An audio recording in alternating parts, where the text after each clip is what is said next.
Good evening, everybody. Hi. Gemma, just a very, very big thanks. A really big thanks for at least giving me an opportunity to have a platform to advocate for an issue that I'm absolutely passionate about.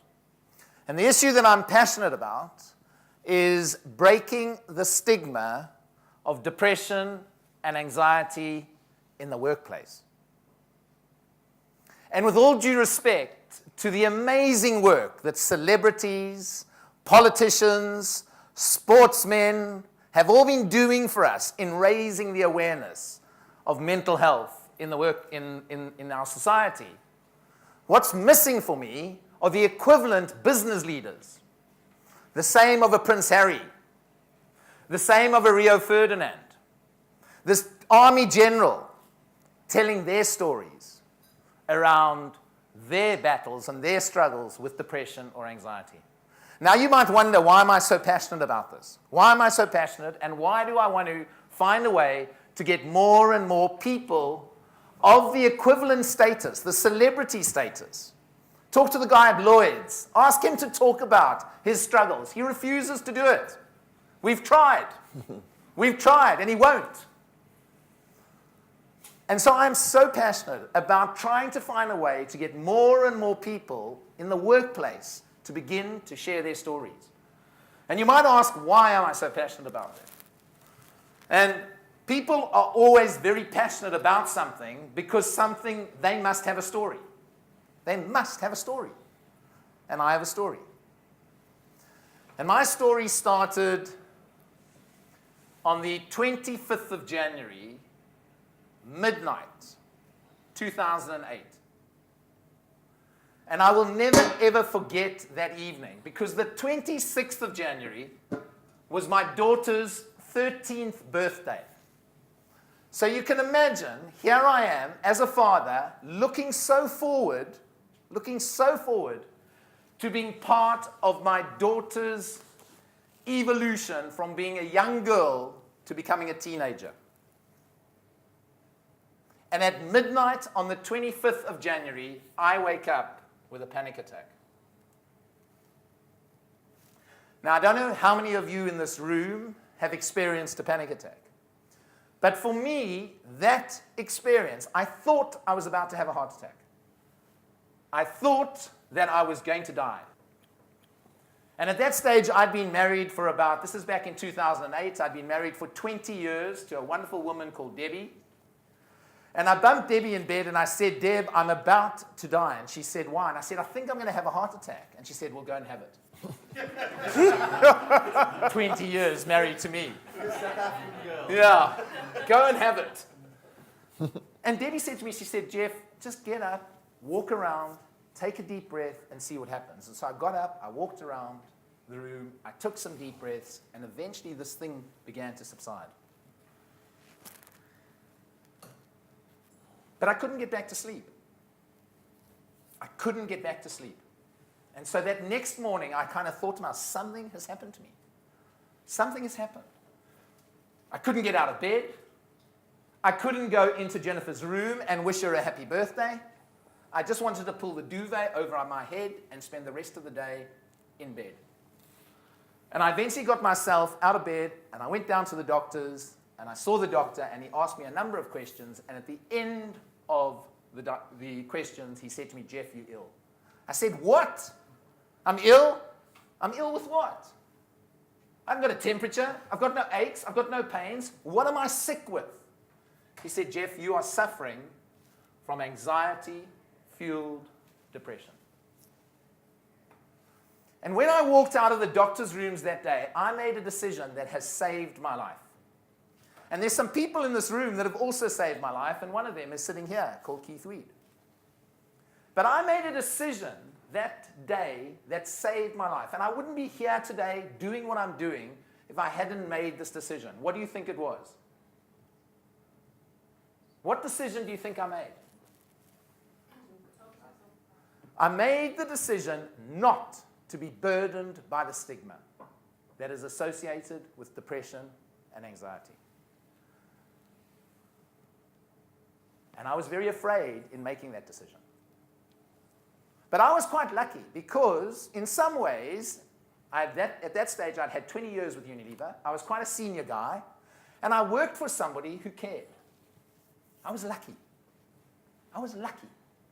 And by the way, he'd had to put up with me for 4 years before this episode. So I had a relationship with him, and I could tell him about what was wrong with me. And I could tell my friends. It was so difficult telling my children. But guess what I got in response after telling people that I was ill? What did I get? What do you think I got from them? Support. I got love. You talk about love. I got love and I got support. And over a period of 3 months, and we're all different, but I took 3 months off work, and over a period of 3 months, I got better. And my recovery was a bit of cognitive behavioral therapy. It was meeting a guy 2 years before I had been so ill. He was a friend of mine. He'd been so sick that he'd been admitted to the Priory. I used to sit with him every 10 days and see how well he was, and guess what it gave me? It gave me hope that I could get better, because he was better. It gave me hope. I got slowly back onto my bicycle. I took medication, and over a 3-month period, I get myself better. I go back to work.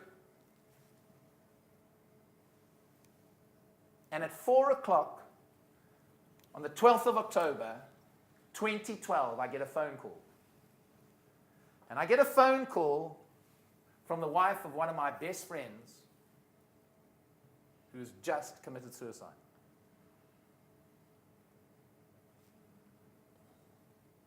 And I lie in bed that night and I think to myself, here was a guy, the brighter the light, the darker the shadow. The brighter the light, the darker the shadow. And I lie in bed that night and I think to myself, stigma has just killed a friend of mine.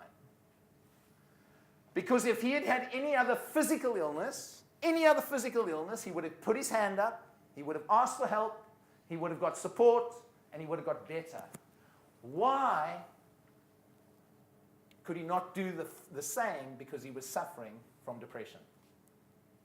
And the statistics and the research is very clear. The longer you leave it, the greater the chance you will take your own life. And he took his own life. And so I lay in bed that night and I thought, stigma has just killed a friend of mine. I have to do something about it. And the only person that I knew that might be able to help me to do something about that night, and I didn't know this person, but I went onto his website and I looked him up because he was doing some advocacy and some campaigning in the space, and Sue knows the story. And that person, I wrote him an email and I said, please meet with me because I want to go out and I want to advocate and campaign for breaking the stigma in the workplace. And that person happened to be Alistair Campbell. And within 10 minutes, he'd responded to my email. A week later, we met up in Belsize Park, and ever since then, he began to open all sorts of doors. I met Sue, and I began this journey of beginning to advocate and break the stigma around depression and anxiety in the workplace. It's not fair. It's not fair. It's not fair that somebody who suffers from a mental illness or is suffering from depression or anxiety doesn't feel that they can put their hand up and ask for help. And I want to try and normalize that. I want to try and normalize that. And you know, Hussein, you were talking about 1 in 4. I think it's 1 in 1. I think it's 1 in 1. We all are mental and we are all physical. We are all mental and we're all physical. And we all live on a spectrum. We all live on a spectrum. We all live on a spectrum. And after doing a lot of work at kind of what I would call a sort of societal level, I then one day turned to Keith and I said, Keith, do you know what? I think we must do something in Unilever. Because we talk about improving the health and the well-being of 1 billion people in the world through a purpose and a Unilever sustainable living plan where we're going to improve and save the well-being of 1 billion people. But what about our own people's well-being? And so we began a piece of work led with Keith and myself around addressing the stigma linked to depression and anxiety in the workplace. And I'll tell you a little bit more about that. I hope what my story begins to do is that it begins to give people the opportunity to also be courageous, to be brave. And you know what? I look forward to the day. Robin, I so look forward to the day.